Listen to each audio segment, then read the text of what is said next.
Baik, Assalamualaikum warahmatullahi wabarakatuh. Hari ini kita bertemu lagi di buah bulan nombor 10.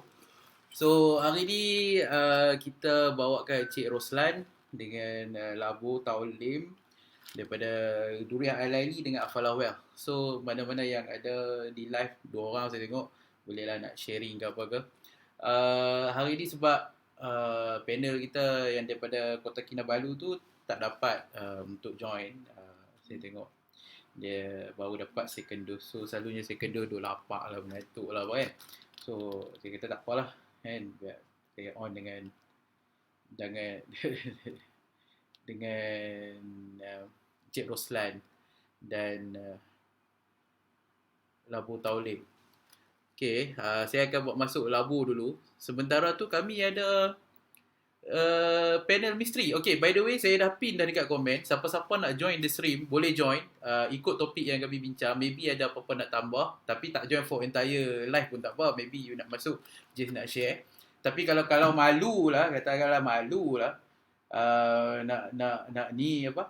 Nak tunjuk muka ataupun tak mau orang kenal, just off. Nanti bila you key in, you klik link invitation tu, dia akan ada off kamera dengan tak off kamera, mic on lah kan. Lepas tu dia akan enter nama. So you enter nama you. You tak mau orang kenal, you pakai nama lain lah kan. Lepas tu you off kamera, you masuk lah. Alright, so saya buat masuk Labu dulu lah. Labu dah memang semangat nak masuk ni. Hari ni topik apa? Kita adakan lockdown mengkaya ke orang yang kaya. Alright. Assalamualaikum. Assalamualaikum, salam orang kaya. Wajak tu. Ikut topik kan hari ni. Hari ni special Amir orang ada, luar boleh join lah. Kena bagi tahu dia lah sebab saya dia tak tahu nak join belah mana. Okay. Hari ni special Selalu buat untuk panel kan. Betul. Dah dia kena tag ni. Boss HZ. Nama HZ aku tak tahu siapa. Set apa nak tag dia lupa dah. Sila dulu. So hari ni kita topik pasal lockdown mengkayakan orang yang kaya. Ni hang bukan moderator tau, hang panelis tau. Aku tak, hang tengah tulis aku. Okey. Bagi tahu kat orang luar. So hari ni tajuk pasal mengkayakan macam mana? Orang yang adakah lockdown mengkayakan orang yang kaya. Ini topik sangat-sangat menarik ni. Sebab lockdown kan, orang semua berhenti. Kalau kita tengok semua orang berhenti kerja lah, dia berhentikan lah. Tapi yang kaya-kaya ni macam mana? Adakah dia ni? Itu yang kita akan bincangkan hari ni. Ini mana Cik Roslan, kita tak masuk lagi ni? On the way. Oh, ni kawan lah. Okey. Nak masuk terus ke? Ayah. Dan tunggu mana Cik Lan nya? Orang duk tunggu Cik Lan sebab orang nak tengok Cik Lan. Cik Lan dah banyak peminat sekarang. Ya, Cik Lan dah bina base fan lah. Cik Lan dah ada ni peminat. Dahsyat. WhatsApp bro, aku baca komen. Ezri Syazwan Kazaidin. Oi, kawan lama sekolah. Alhamdulillah, sihat. Terima kasih join. Sambil-sambil lah tu. So, macam mana lockdown kita? Tak apalah sebelum kita pergi topik tu. Lockdown macam mana? Okey. Lah ni. Tapi sekarang agak merisaukan jugalah. Ikut tangga kes tu kan. And then yang variant baru tu aku dengar macam agak menakutkan juga. Sebab by 15 second kau dah boleh berjangkit. Delta kot. Delta. Macam 15 saat pun dah boleh berjangkit. So kalau kau masuk lift tu 10 tingkat, dah berapa second dah tu? Betul. Itu. Tapi aku pun tak keluar sangat, takut nak keluar, balai nak keluar. Kena berjaga-jaga je lah lockdown. Tapi susah nak cakap sebab orang pergi PKPD dah buka balik lah. Itulah. Tak boleh macam orang pun still nak kena pergi membeli barang apa semua kan. Ada aku dengar ada apa tu? Member kita ni nak join lah. Boleh. Dah aku masuk Cik Lai dulu. Hello, Assalamualaikum. Waalaikumsalam warahmatullahi wabarakatuh. Apa khabar? Alhamdulillah Salam sihat. kita. Cik Lan tahu Alhamdulillah, kita ada tetamu undangan special ni. Dah ada cik. Okey. Dia memang off camera, maybe dia pun bengang juga, dia maybe nak menyuarakan sesuatu. So okay juga ada geng. Siapa dia? Tak, dia misteri. Saya memang letak link tu dekat komen. Siapa-siapa nak join, tapi kalau tak mau muka tahu, boleh tutup off cam, boleh tukar nama. Nama tu bubuh nama samaran saja. Lepas tu join je. Aduh, tukar nama No problem, no problem. Nama samaran. Mari kita join, jom. Sat, laptop habis bateri. Sat. Aduh. Oh, Okay. Oh, kenapa bukan aku? bateri pula. I see. Tak best macam tu. Apa khabar lah bos? Sihat lah? Alhamdulillah cik. Macam mana cik lockdown kali ni cik? Ini lockdown kita ni macam dah start membosankan lah bagi saya. Kan? Tapi itulah Saya cik, pun- betul lah kita kena hidup dengan lockdown macam ni ke apa. Tapi saya tengok dekat Europe, weh dahsyat. Tak payah pakai mask cik. Mana dia Euro orang bola dah- ke? Europe tak boleh bulan pakai. lah. Macam out of control sikit kot. Dekat Kan? kata Iya, kes Malaysia pun ada ni- lah. Malaysia ni getting worse lah. Tapi apa nama? I don't know. Kan? Dia Tapi macam saya dengar sangat saya dengar juga cik, dia ikut musim juga. Sekarang kan dah musim hujan apa semua kan. So kemungkinan besar kes akan naik jugalah. Tapi tak tahu lah betul ke tak dia punya. Well, I don't know. Kalau ada scientific data, saya suka kalau tengok scientific data baru saya agree lah. Kalau tak ada any data-data, tak boleh nak cakap lah kan. Cik Dan Lan dia kalau ada- data. Kan? Itulah kan. Saya suka data tu sebab dulu when kita belajar pasal critical thinking requires kita analyse data-data. Tanpa data kita boleh cakap sajalah. Nanti kalau kita cakap saja kita jadi Dunning-Kruger. Dunning-Kruger syndrome. Kita tak nak lah macam tu kan. Ingat lagi kan Dunning-Kruger? Dunning-Kruger syndrome. Kita try to be different lah. kan. Belajar dah Cik Lan dah ni. Okay, so how's everybody? Everybody is sihat hari ni? Sihat semua? Alhamdulillah sihat. Ini topik Alhamdulillah. hangat nampak lah. Topik macam bagus ya. Topik tu lah. Ni. Kita nak Ini topik- kita nak tahu layan cik. topik hebat. Ini topik Cik Lan Saya dah tak ni. tahu nak sembang apa. Itulah adakah lockdown mengkayakan yang kaya. Minat lah study benda-benda pasal orang-orang kaya ni, behaviour dia kan. Tu memang saya study depa lah. Study depa ni bukanlah maksud saya study buat research sendiri, saya baca saja, ambil data, lepas tu saya buat macam simple breakdown, tengok Forbes list kan. Uish, ramai join. Oh, ramai Ha? Oh ya. Ramai Yeah. pula. Alhamdulillah. Rozan pun join.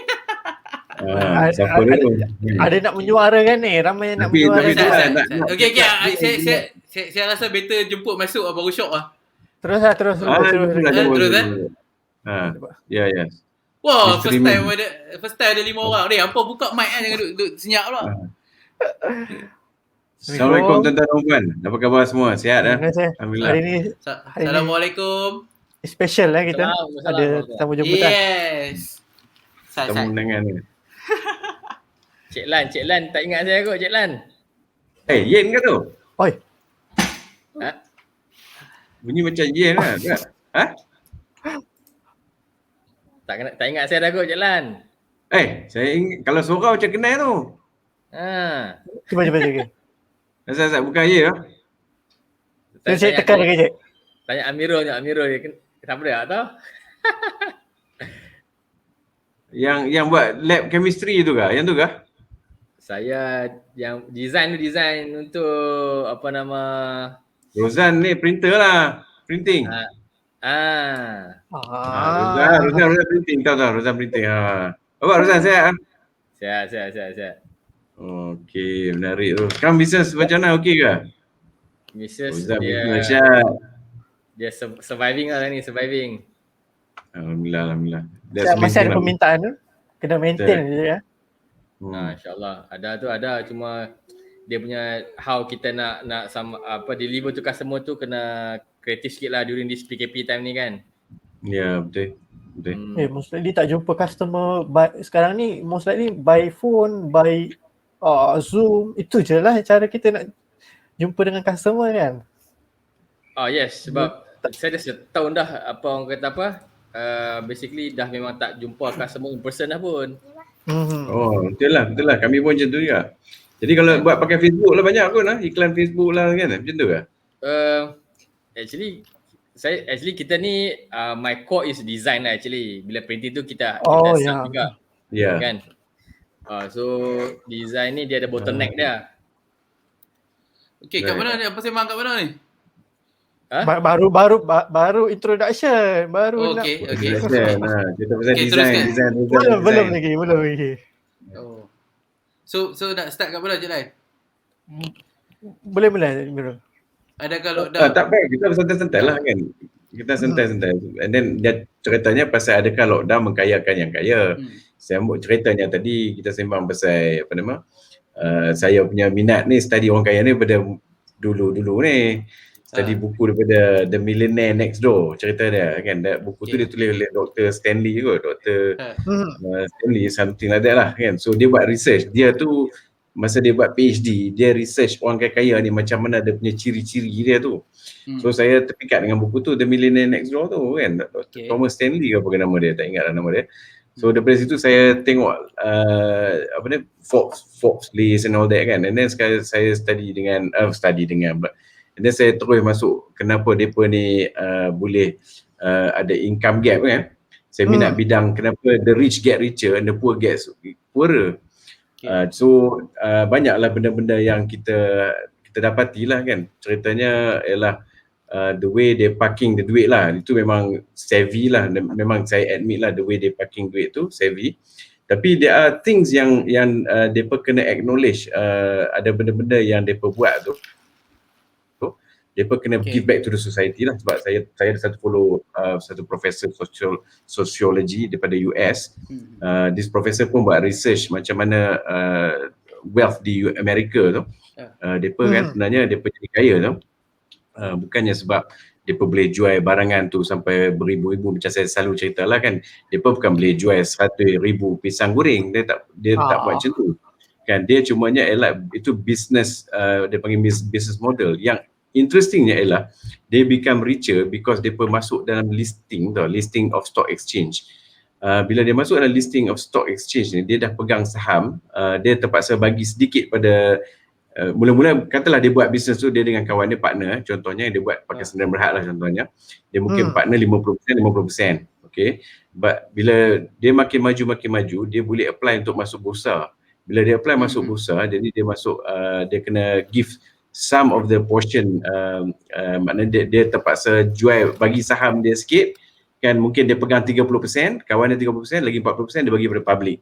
Okay, jadi nak bagi saham pada public tu dia kena masuk dalam bursa lah. Nak masuk bursa listing ni selalunya dia kena tengok financial record dia dan sebagainya. Nak ambil berapa 5 tahun, 10 tahun depending pada orang yang apa dia panggil investment bank yang dapat cadangkan macam ni untuk masukkan bursa. Anyway, nak cut it short, cerita ni boring kalau cerita macam tu. Yang interestingnya dia dah masuk dalam bursa, dia boleh listing di mana-mana. Contohnya macam Top Glove kan. Top Glove ni dia bukan listing kat Malaysia saja. Dia listing dekat Singapura. Lepas tu dia ada listing dekat Amerika, tapi Amerika dia over the counter. Dia tak boleh masuk lagi New York Stock Exchange tu. Dia kena qualify dululah. Tu macam cerita Top Glove. Jadi because of dia parking duit ni di mana-mana, dia listing tu menyebabkan orang beli saham company tu. Saham company tu dia sebenarnya different story daripada accounting of the company. Ni saya cerita macam orang kaya buat kerja lah ya. Jadi kan bila dia memegang satu-satu saham dia tu dibeli oleh syarikat-syarikat lain. Contohnya fund manager dekat company di Malaysia, fund manager di Malaysia. Contohnya fund manager yang tuan-tuan tahu lah kan, macam PNB, Pemandaran Nasional Berhad, itu fund manager terbesar di Malaysia ialah PNB. Bukan bank-bank ya. Bank-bank ni is actually dia private, yes, dia besar, tapi yang government punya yang paling besar ialah PNB. So PNB dia buat amanah saham lah, amanah saham Bumi Putra, amanah saham Gemilang, amanah saham Didik dan sebagainya lah kan. So PNB is the largest fund manager in Malaysia. Okay, ceritanya gini, this fund manager ni bukan setakat Malaysia. Kita ada Rockwell, kita ada overseas punya, kita ada Fidelity, okay. Macam-macam lagi yang boleh parking duit dalam Malaysia. Bila dia parking duit dalam Malaysia, dia beli saham-saham ni. Jadi bila dia beli saham ni, the stock actually naik. Bila stock naik, the wealth tu jadi tinggi. So boleh imagine tak kalau dia listing di Singapura, orang beli saham di Singapura, dia listing kat Hong Kong, orang beli saham Hong Kong. So these are the thing yang menyebabkan the billionaire ni gets billion dollar worth lah aset dia tu, sebab dia ada listing di stock market. Okay, jadi di sini saya nak beritahu kan, penekanan saya ialah dia ada social responsibility sepatutnya, sebab dia punya wealth tu actually masa dia mula-mula dulu depa banyak apply government punya government punya grant. Pandai pun. Okay. Jadi bila Faham dia je. ambil bila dia ambil grant berkerajaan, grant tu datang daripada taxpayers. Taxpayers ni kita lah, kita yang duk bayar cukai, kita yang meniaga bayar cukai kan. Dan taxpayer saja, kita cerita lain sikit, saya digress sikit. Taxpayer ni ramai orang cakap orang bukan Melayu punya tax tu lebih banyak. Actually it's not that true lah. Orang Melayu punya tax pun sama banyak juga sebenarnya, almost dekat 50-50 ya. Sebabnya orang Melayu banyak makan gaji. Majoriti orang Melayu banyak makan gaji sebenarnya. Tapi yang makan gaji ni depa tak berapa nak pakai Manage. apa ni dia panggil tax Deduction. bukan ya macam kita Exemption. panggil pelepasan cukai, panggil apa dalam English Exemption pelepasan cukai. Tax deduction, okay. Exemption, that's right. Yes. Di Malaysia kita ada lebih kurang 20 hingga 50 tax exemption kepada perniagaan. Jadi pada orang biasa yang makan gaji, kita tak dapat tax exemption. Jadi orang Melayu sebenarnya banyak bayar cukai. Pada gaji-gaji yang tinggi lah. I think bayar cukai gaji 2,500 ke atas, tak silap saya. 3,000 pun kan bayar.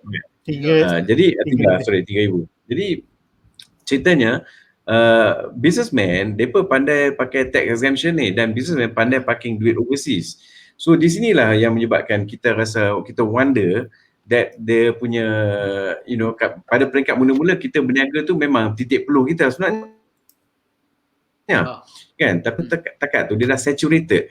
You pandai 100 kali pun dia duit tu lebih pada 100 kali.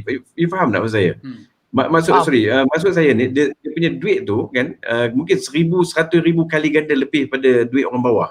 Okay. Tapi kepandaian dia bukan 1,000 kali lebih pandai pada orang bawah. Itu yang cerita je yang nak sampaikan. So saya cerita tu mukadimah lah, tapi kita buka santai-santai. Kalau ada soalan tu saya cuba jawab. Saya bukan berilmu sangat pada topik-topik ni kan. Cuma nak bagi sharing, bagi pembuka kata tu kan. Ramai rakyat marah kepada kerajaan. Saya terus terang saya cakap, saya bukan sokong kerajaan dan saya tak ada ahli politik mana-mana dan saya tak pergi mengundi. Terus terang cakap lah kan. Jadi di sini saya memang boleh kutuk siapa saja yang saya mahu. Jadi termasuklah kerajaan, dan saya paling kutuk sekali DAP lah. Orang DAP saya kutuk, minta maaf cakap lah kan. Terus terang pasal dia punya kerja sangat abrak. Dan di kalangan DAP ni dah ramai dah yang kaya sebenarnya. Contohnya di Perak, saya orang Perak, macam Ngeh dengan Nga kan. Ngeh dengan Nga itu multimillionaire tu kan. Dan mereka nak pegang jawatan kan, dan mereka ada agenda-agenda sebalik tu. Saya tak tahulah apa agenda dia, saya tak tahu dia dari mana apa agenda, tapi kalau orang tu pegang jawatan, dia ada agenda dia. Sebab dia dah kaya, mesti dia nak something kan. Bukan dia nak contribute. Kita bagi 2 tahun, dia tak contribute sebab dia janji kan, dia janji pada rakyat hari tu. Ada berapa dia punya perjanjian, saya dah tak ingat lah. Manifesto. Kan Manifesto tu perjanjian pada rakyat. Kalau depa buat perangai macam di Australia, depa ni sure kena masuk court dah. Janji tak boleh kan. Tapi kata seorang orang tua tu, dia beritahu kata tak payahlah bagi besar mak, kita sama-sama bagi besar lah. Saja test. Kan, jadi orang tua tu kata manifesto ni bukan kitab Quran kan, something like that lah kan. Jadi kita tak, jadi janji tu pada rakyat tu tak dibuat. Jadi di sini kita nampak hapraknya ahli-ahli politik ni yang dah kaya. Depa dah kaya, depa nak jadi ahli politik lagi sebab depa nak kekah lagi kot. Saya tak tahulah kan, saya cakap je. Depa nak kekah politik. Jadi bagi saya ni ceritanya, kita boleh geram pada politician, memang patut kita geram kat depa. Tapi yang patut lagi kita geram ialah pada orang kaya ni, yang bilion-bilion ni. Tuan-tuan tahu tak? Saya cakap seorang ni tak biasa. Saya sedang mendengar. Cerita Cik geram kat bilion ni. Nanti kita buka for question kita sama-sama lah. Semua orang cakap macam bagi lu je punya point. Nanti tak best lah kan. Orang tak ada ilmu, dia bercakap lebih-lebih, dia tak seronok. Tak ada. Saya akan sambung sikit. Kita tanya. Okey. Kenapa Cik Lam marah kat bilion ni? Dia macam ni.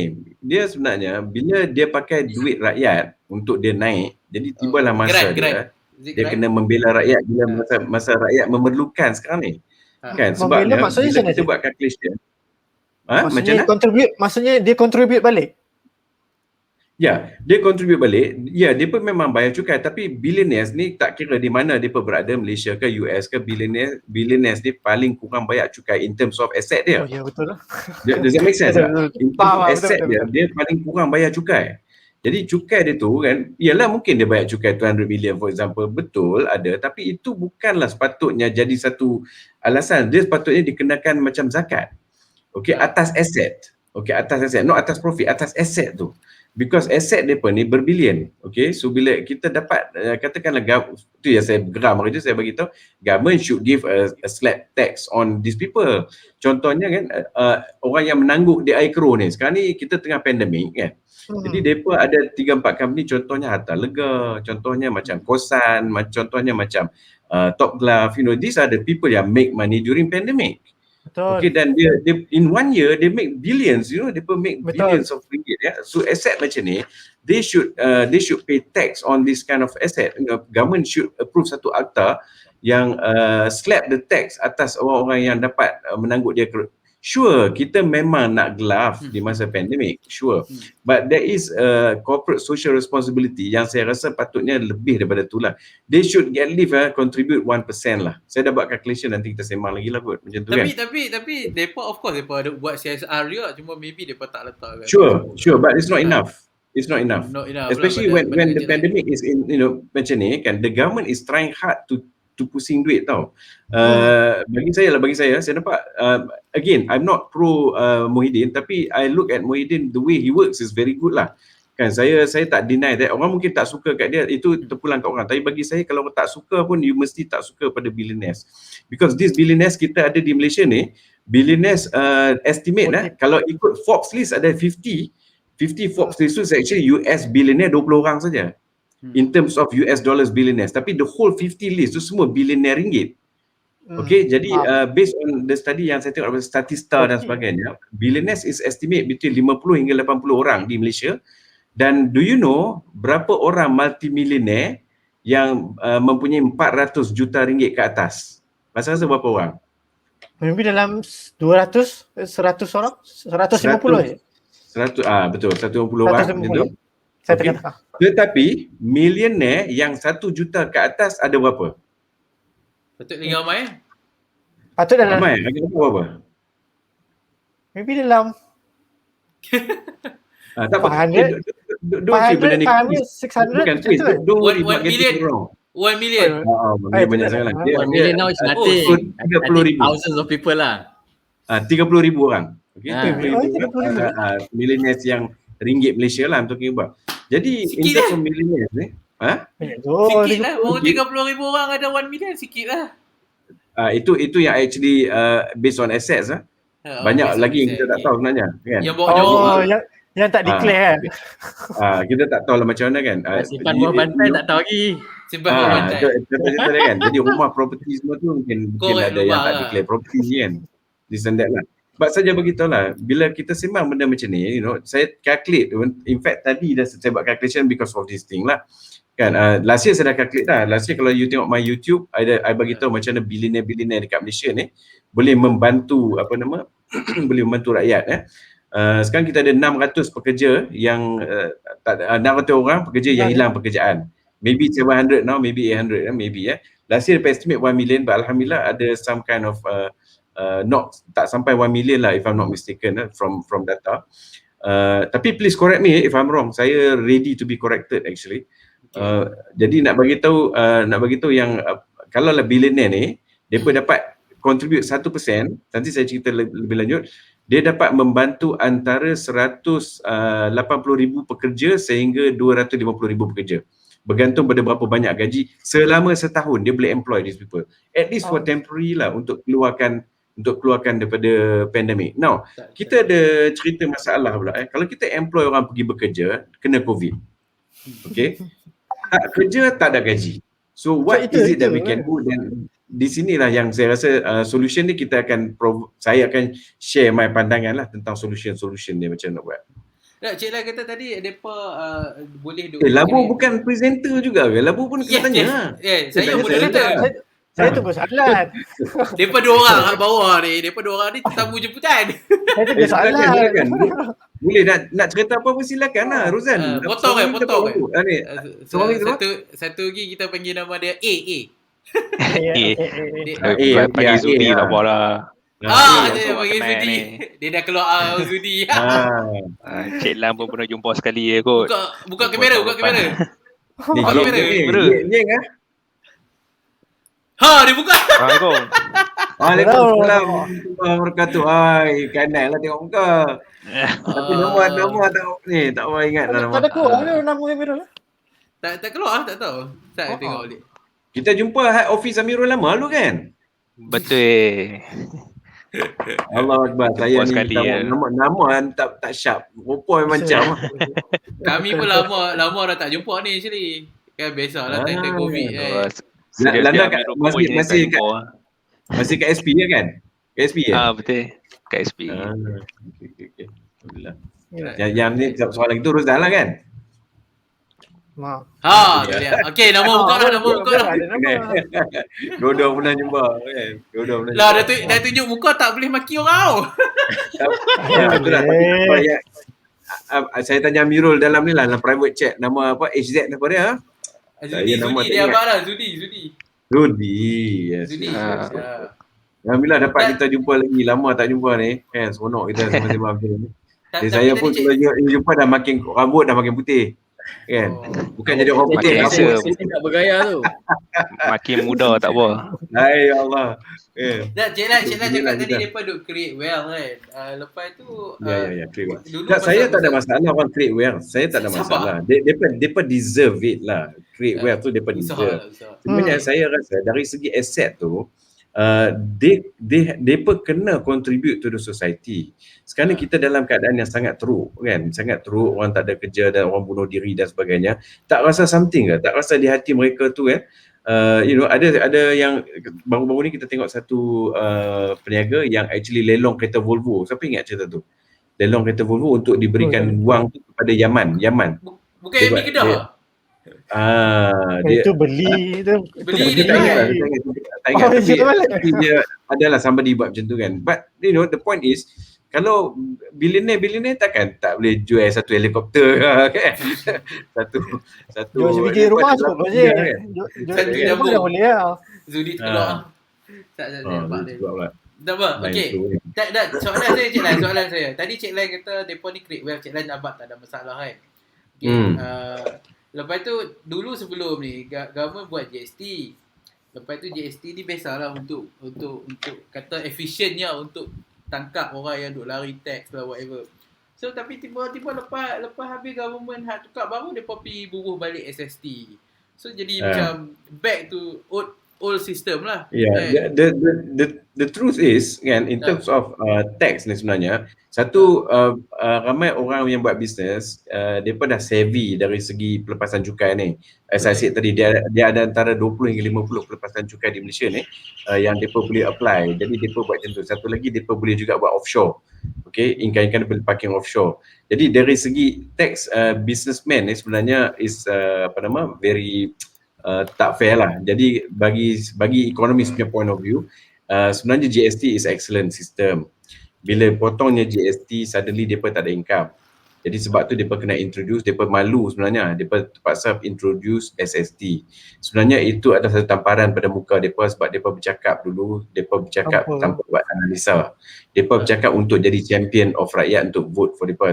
Saya pun rasa macam ingatkan bagus jugalah bagi gegasi-gegasi lama ni kan.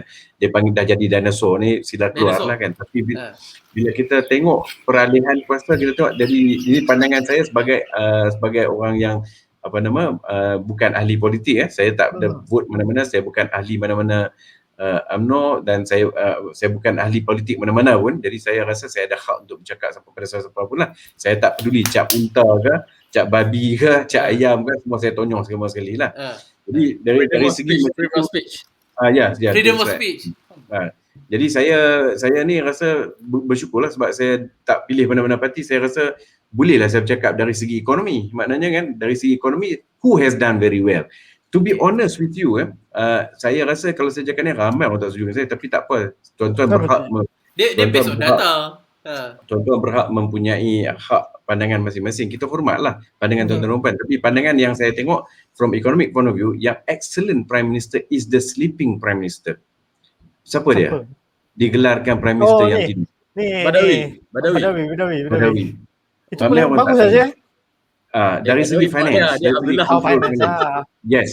Yes. Okay. Palah. Jadi ini tak ada orang yang bercakap kecuali ada satu fund manager Chinese yang mengatakan clearly yang dia telah berjaya satu cut the project. That's why dia kena buang sebab dia Cut project. dicangkan Jabatan oleh Bangkok. tak support member dia tak continue the project. Okay. Ada breach dia Tapi breach. dia telah selamatkan, dia telah mengurangkan debt Malaysia pada masa dia kontrol Malaysia. Dia kontrol tak 3-4 tahun ni kot kan? Tak silap saya. Saja. Ya. Okay. Dan unfortunately dia ni dari segi dia panggil prudent ni bagus. Cumanya dari segi management lain tu agak kurang lah dan dia bergantung pada ahli keluarga dia pula untuk dapat feedback dan orang pun tak suka juga cara-cara macam tu kan. Yang tingkat 4 dulu kata kan, sampai ingat lah kan cerita-cerita Kurang lama agresif lah. Okay. So jadi di situ cerita dari segi political systemnya macam tu. Lepas tu Prime Minister yang yang 1MDB pula kan, mungkin orang tak nampak dia ada kebaikan dia juga, bukan kata tak ada kebaikan. Kebaikan dia ialah the introduction of GST. dengan GST ni memang membebankan, tapi GST ni sebenarnya juga mengenakan banyak income daripada orang kaya. Sebab orang kaya spend more. Bila dia spend more, GST dapat collected a lot more from orang kaya. So dari segi itu, the system GST ni sebenarnya bukan Malaysia yang buat. The first country yang buat GST banyak negara. Banyak negara dah introduce. Dan GST ni, for example in New Zealand, GST telah diintroduce pada tahun 80-an lagi. GST ni. Jadi saya bukanlah kata puji sangat Mak Saleh ni. Bukanlah saya cakap macam tu kan. Cumanya Mak Saleh ni, saya banyak kali berulang kali cakap, Mak Saleh ni dia punya pegang pada konsep social awareness tu. I'm not talking about America lah. I'm talking about more towards New Zealand. New Zealand, Finland, these are the good countries yang ada social system ni sangat bagus. Dia membantu orang miskin ni sangat hebat. For example, today ni Jacinda Ardern that's one of the Prime Minister yang saya admire lah. Jacinda Ardern sangat menjaga Labour. Dia Labour Party. Labour Party ni banyak menjaga orang susah. Okay? Bila jaga orang susah, today businessman piket dalam pekan, dalam city. Okay, businessman di sana, orang kaya-kaya dia sebenarnya banyak farmer. Okay? So farmer ni, kalau you tengok farmer ni pakai seluar pendek and all that, tapi dia kereta Jaguar di sini. Dia farmer kaya je Ya. Petani sana kaya. Okay. Jadi today farmer ni tadi bawa traktor masuk pekan. Today ke semalam I tengok berita tu kan. Bawa traktor masuk pekan. Yalah today. Today. Dia nak bagi cerita kan, kita patutnya tengok macam mana kita gunakan duit tu and pass the duit itu kepada orang yang susah. For example right now, Jabatan Kebajikan Masyarakat bagi duit dekat keluarga RM300. Do you know berapakah dia garis kemiskinan kat Malaysia? Labu dah tahu kot. Labu dia jawab dalam tu. Labu. Panel. 2,200. 2,300. 2,300. 2208. Itu tahap kemiskinan di Malaysia sekarang ni. Maknanya kalau satu rumah tu dia panggil household income. Satu rumah tu orang bekerja, okey katalah ada 2 orang bekerja satu bapa dan satu anak. Bapa mungkin umur dia 50, anak mungkin 25 tahun, duduk dengan bapa, jadi bawa income dalam rumah tu. Bila jumlahkan income dua-dua orang ni, bapa dengan anak ni, jumlah income dia tak sampai 2,200, maka itu adalah rumah yang dikategorikan sebagai miskin. Okey. Jadi dia di bawah kadar kemiskinan yang baru dibuat last year lah, 2,200. Sebelum ni 900 kan, but this is a new one. Jadi di sini kita nak bagi tahu kan, kalau kita kira tahap 2,200, ramailah orang macam tu. Memang kan, ramailah orang macam tu. Jadi yang saya marah ni, orang kaya-kaya ni, billion dollar dan multi-millionaire yang $500 ke above ni kan, $500 million, $500 million ringgit above ni, patutnya tolonglah. Kan, dan kita ada cadangan-cadangan lah yang macam mana dia boleh tolong kan. Tapi tadi Cik okay, itu jawapan saya lah. Okay, tadi Cik Lai cakap pasal GST tu bagus, then Prime Minister 1MDB pun bagus. Tapi yalah, duit tu collect, cuma tak tahu how they spend. Kuat sikit, kuat sikit. Betul. Tak dengar. Mereka boleh collect based on GST punya collection. Tapi Ya, how ya, they spend tu kadang-kadang orang petikai lah. Tapi orang yang petikai tu Ya, orang parti betul. politik. Itu je lah, Orang itu tak. management lah. Itu management problem. Maknanya Yes. management ni semua Prime Minister tak excellent. I'm telling you that. Semua Prime Minister Malaysia tak excellent. Jangan rasa semua Prime Minister excellent. Itu Sebenarnya- problem kat Malaysia tu. Yes, exactly. This is the problem. The problem dia start macam ni tau. Saja cerita. Bila UMNO dibuat dulu-dulu, ni parti UMNO. Saya boleh cakap pasal ni pasal saya bukan geng UMNO dan saya bukan geng Pakatan dan sebagainya. Saya boleh cakap benda ni ya. UMNO ditubuhkan hanya kerana Malayan Union. Itu Betul. saja. Lawan. Okay, UMNO ditubuhkan hanya untuk defend sultan-sultan. Okay. Kalau tak di-defend yang sultan-sultan, British akan take over dan British akan bawa masuk lagi lebih ramai orang lain yang yang tiba-tiba dapat kerakyatan. Tiba-tiba dapat kerakyatan. Wow. Orang lain tak boleh marah tau. Orang lain tak boleh marah sebab ni tanah Melayu. Jadi cuba bayangkan kalau kita tiba-tiba pergi ke Australia, kan, kita nak minta tahap kerakyatan. Australia dia akan tendang, dia akan sepaknya nelayan, sepak kapal-kapal tu. Dia tak bagi masuk sepanjang Australia. Dia biar rakyat, dia biar pendatang haram tu mati kat tengah laut. This is Australia. Australia lagi baral sebenarnya. Sebenarnya government ni lagi Apa sih bagan? baral. Lagi Baral bagal. Oh. Itulah kan. Tapi konon Cik Lan jangan pinjau sangat. Tadi sambung balik. Okey, nak bagi tahu, okey. nak bagi tahu ceritanya. Kita ni sebenarnya kena faham sejarah. Maksudnya ialah kita ni patutnya limitkan orang dapat kerakyatan Malaysia. Sepatutnya Dulu. Tapi Lagi ada sebab British very powerful. Dan kalau you baca pasal perjanjian Pangku dan sebagainya, saya taklah pandai sejarah tapi saya share untuk anak-anak muda kan. If you look at that kan, British sangat manipulatif. Dan manipulation dia kadang-kadang kita tertanya-tanya tau. Macam India nak dapat kemerdekaan, dia pun kena berperang dan sebagainya kan, kena bergaduh civil war dan sebagainya kan. Tapi Malaysia tak ada pertumpahan darah tau untuk dapat kemerdekaan. Okey, tak ada pertumpahan darah. Kenapa macam tu? Patutnya kena ada soalan tu. Okey, there is a deal di mana kan yang memerintah Malaysia satu masa nanti juga akan mengikut pattern British. Betul? Ini cerita dia. Sebab tu tak dapat dekat haluan kiri semua kena ban. Jadi UMNO pada ketika dulu banyak orang golongan cikgu ni kita mesti respect sebab dia ilmuwan. Islam respect ilmu. Islam bukan kata you kena ada ijazah, bukan. Islam respect knowledge, ya. Saya cakap di sini knowledge and ijazah is a two different thing. Ijazah is recognition, itu saja. Tapi Islam respect the knowledge, whatever knowledge. You knowledge jadi tukang masak, knowledge jadi orang bungkus goreng pisang, the knowledge itu ialah sangat mulia. Sebab tu bagi saya, ilmu is sangat penting. Jadi pada mula-mula masa UMNO naik tu banyak orang ilmuwan. Tetapi pada ketika sampainya satu tahap tu kan, zaman satu prime minister tu dia telah kontrol selama 20 tahun lebih. Mungkin orang Kedah suka dia lah, mungkin lah kan, tapi tak apalah kalau suka. Jadi orang Kedah bawah tu, dua orang. Tu ni tiga orang Kedah ni. Tapi dia orang Kedah. Saya orang Kedah. Tiba-tiba tak orang Kedah. Wow. Okey, 22 tahun. Okey. Dekat NDP tu orang dating lah. Kan? Jadi cerita dia bila dia control too long, dia telah menyebabkan sistem tu jadi macam macam orang putih panggil burung albatros. Pernah tu burung albatros? Burung yang terbang pun susah. Dah jadi macam satu giant yang malas this party ni. Okey, dulunya ilmuwan, lepas tu dia tukar jadi kontraktor. So kontraktor ni dia kontrol dan dia orang start dapat projek-projek dan sebagainya. Dia dapat projek-projek, dia orang ni lah yang menghina cikgu.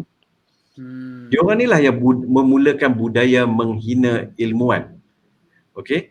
Inilah saya cakap macam ni, bukan semua tetapi budaya tu dibawa masuk oleh pada ketika itu. Sebab tu nak jemput cikgu mai bagi talk pun tak boleh. Depa kata kalau jemput cikgu. Cikgu boleh. Saya cikgu juga pun. So dia bila kita nak panggil cikgu, dia kata cikgu tu kata kalau nak panggil saya dia kena ada orang PPD sebab dia against etik kalau bagi dia saja cakap. saya tahu lah, of course lah, maybe cikgu pun nak bersuara dan kami pun ada juga benda nak bantai pasal education. Tapi sebab apa kena ada PPD? Allah, saya kata mampu kalau macam tu nak kena ikut semua kepala otak PPD ni. Yalah. Dia pun bukan tahu. So macam Cik Lan cakap lah kan, tadi sambung daripada Cik Lan kata bila cikgu tu dah tak dihormati kan, orang lain dah take over, then dia baru main isu macam ni. Dia jadi macam ni lah sekarang ni. Kan masalah kita, masalah ilmuwan tidak dihormati lagi. Bila ilmuwan tidak dihormati, masyarakat dah jadi kurangnya, ceteknya ilmu tu. Bila ceteknya ilmu tu, timbullah dia panggil Dunning-Kruger effect. Saya terpaksa cerita benda sebab orang Melayu ramai tak tahu pasal Dunning-Kruger. Dunning-Kruger ni ada dua orang yang bernama somebody Dunning and somebody Kruger. Dia pun buat research. Dia pun buat research tentang keyakinan diri seseorang tu. Dan dia pun dapati hasil research, kalau tuan-tuan YouTube pun boleh jumpa lah, dia ni bagi talk lah, Dunning dengan Kruger ni duk bagi talk lah pasal ni. Dan very quite famous teori dia. Teori dia mengatakan lagi cetek ilmu orang tu, lagi confident dia bantai orang. Kalau tadi. Okey. Jadi di sini ini dah budaya kita sekarang ni. Kita nampak kan, sikit-sikit kita hentam, sikit-sikit kita hentam. Macam kita suka hentam pemain bola, orang duk main bola kan, bila dia main bola kan, cuba bagi boot dekat dia, tak boleh main. Dia tak boleh main. Tapi dia kutuk lebih-lebih. Macam tu cerita dia. Samalah bidang apa pun. Mencelah sikit Cik Lam. Boleh. Silakan. Apa kena angkat tangan? Apa dia kata, more than people lagi senang nak control. Betul. So that's why education tu. That's why sorry to say in the political punya ni sekarang banyak yang orang kata dia punya tak berapa bright sangat. Exactly. Rozan, exactly. Dia cakap sangat betul. Betul. Kan? So that's why dia first phase adalah untuk dia hapuskan all the intelligent people. Exactly. Because all these intelligent people dia akan lawan. Okay? Betul. Yes. Betul. So bila more than people, so dia akan cucuk hidung senang. Ya. Dia pun kontrol bola. Settle. Yes. Betul. Itu sangat tepat Rozan cakap. That's it. Dia itu summary yang sangat tepat untuk kita sembang benda ni. Masalahnya dia PRU pun kena kontrol. Ya. Everything lah. Semua yang knowledgeable dah kena kontrol. Jadi tibalah masanya kan, bagi saya lah kan, macam parti-parti yang dah jadi dinosaur ni dah irrelevant dah. Kena pergilah orang tua-tua. Bagilah anak-anak muda masuk. Kan? Orang tua-tua ni bagi saya umur 50 ke atas ni janganlah pegang politik lagi dah. Bagi kat anak muda macam ni, dia lagi ada duit, bagi kat ni Rozan dengan lagi Zudi. dia cari. Rozan dengan Zudi, bagi kat depa ni Amirul dengan Labu ni. You all kena masuk memimpin rakyat sekarang ni. Amirul jadi Yes.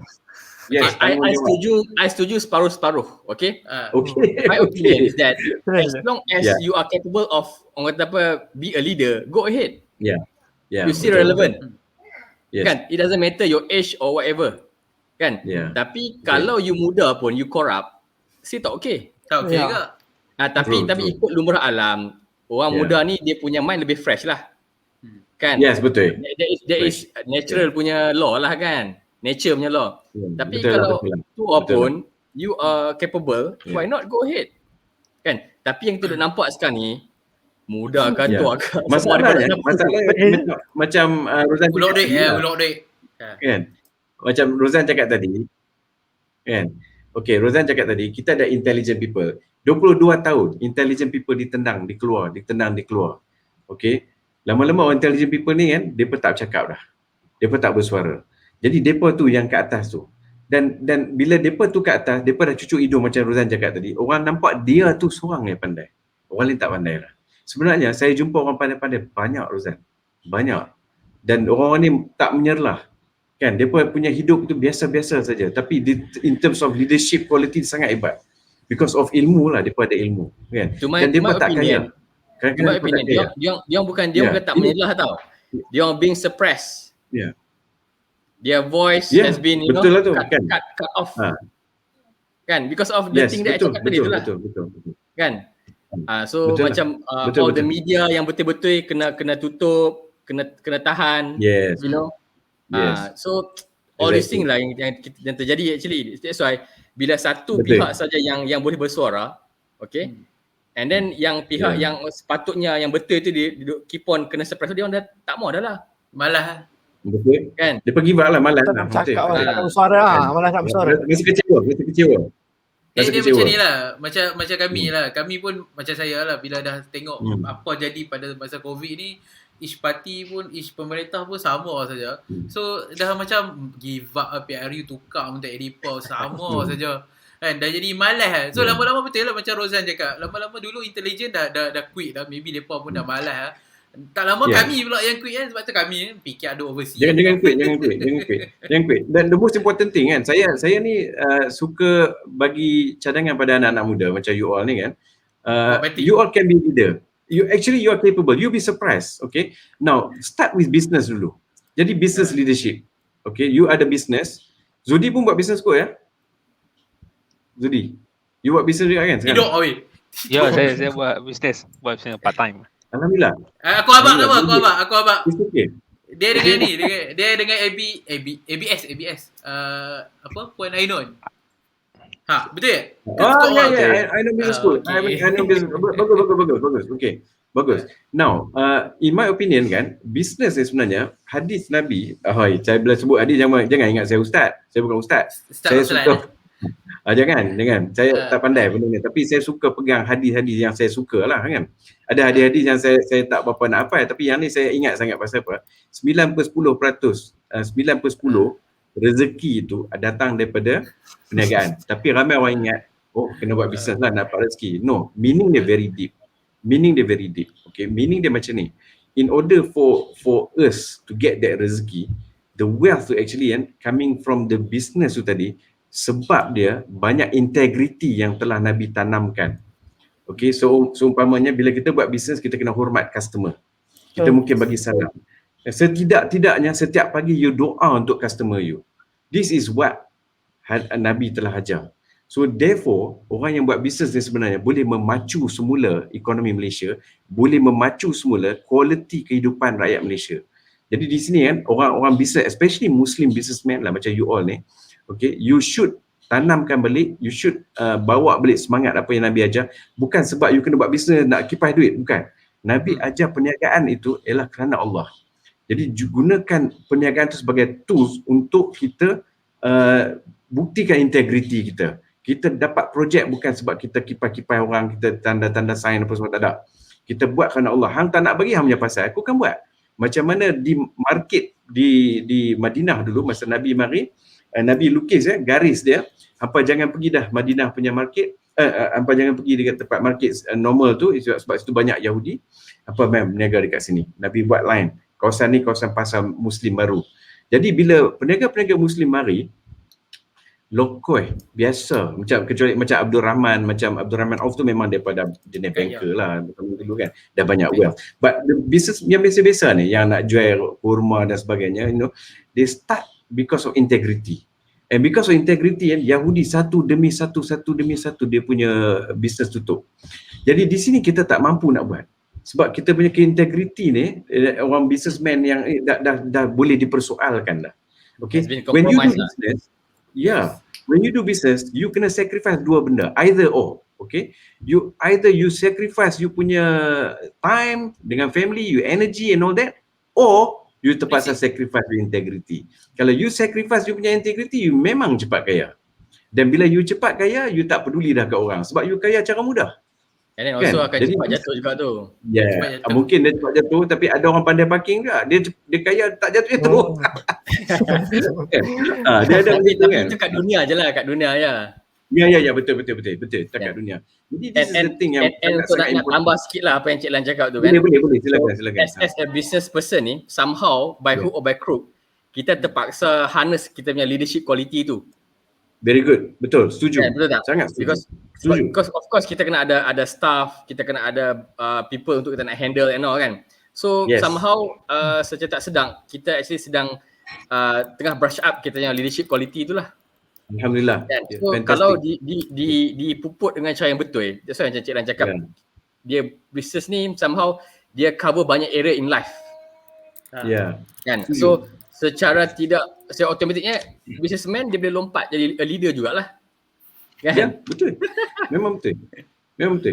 Jadi businessman sebenarnya leadership ni, gembala kambing is the fantastic leaders yang jaga binatang ni. Okey, sebab semua nabi, semua gembala. Yes. Semua Nabi semua gembala. Because kambing ialah binatang paling susah nak ni Ya, kan. ya. Saya kena beli Sampai kambing pula Cik lepas ni. Kena belah kambing lah kami ya. Apa yang buat pertanian, anak-anak muda buat pertanian ni, bahagialah mereka. Bahagialah Beli mereka. kambing Because je. they are training to become leaders. Very good leader. InsyaAllah. Cik Lai, Tapi Cik tak Lai apalah, sebut- kalau tak belah kami pun kita belah apa-apa kan. Buat bisnes apa pun tak apalah. Cik Lai sebut tadi kan pasal bisnes Ya. whatever. Kita boleh katalah dalam bisnes ni kalau macam kami semua ni kalau nak projek ke whatever, katakanlah macam Rozan nak masuk printing besar. Dia mesti akan ada orang tanya, kat aku tak ada Okay. ke, kat aku tak. Sure.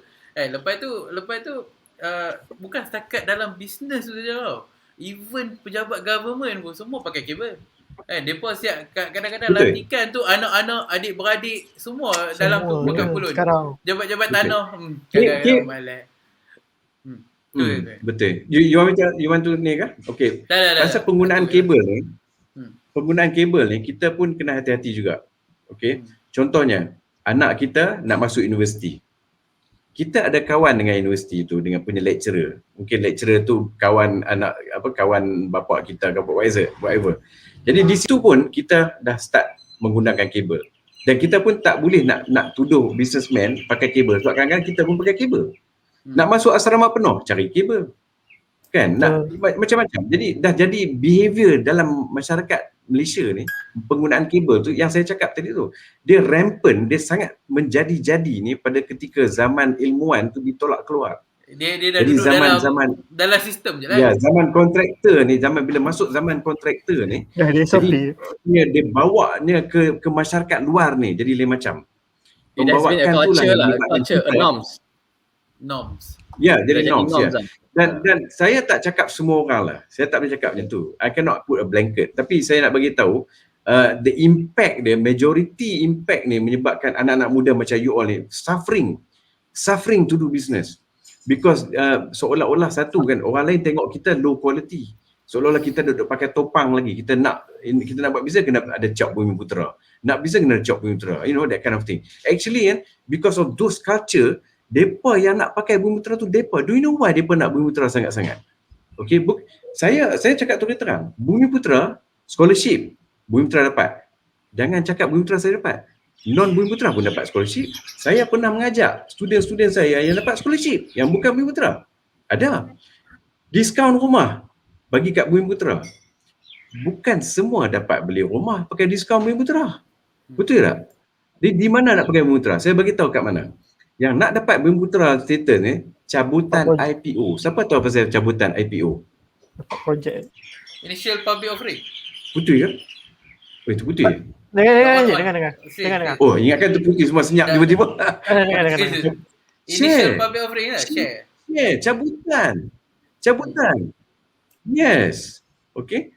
The cabutan tu tadi, mereka perlukan this Bumiputera status because orang kaya-kaya nak cabut ni. Nak cabut share ni. Sebab dia ada allocation for Bumiputera. Jadi mereka kaya percuma macam tu. Sebab tu mereka jadi cepat kaya lagi. Do you follow that what I'm trying to say? Sebab tu kan, anak-anak muda jangan rasa kecewa bila you tak ada kabel. You do it for Allah. Allah will open up for you. Tapi lambatlah sikit. Mungkin 3 years, mungkin 5 years. But do it for Allah. You know, insyaAllah dapat. This is my opinion lah. Tapi that one better. Berkat is better. Tidak Lena. Yes, Yeah. betul. Ya. Betul. Saya Betul. okay, Berkat is betul betul. Okay, since Sila, dah Rozan. satu jam bersiaran. Sejam. Saya nak ambil Sejam. tugas Cepatnya masa moderator dia sekejap. Nak ambil apa? Nak ambil tugas moderator sekejap. Boleh. Okay, back to our topics ya. Back to topic which is ada lockdown mengkayakan orang kaya, kan? Lari jauh tu. Ya. Kan Okay. tadi kita sembang pasal satu side di mana how rich getting richer, the rich, you know. So instead of kita tengok on the side, so kita balik pada satu side di mana apakah yang kita boleh belajar daripada orang kaya ni, dia mindset, dia action, you know,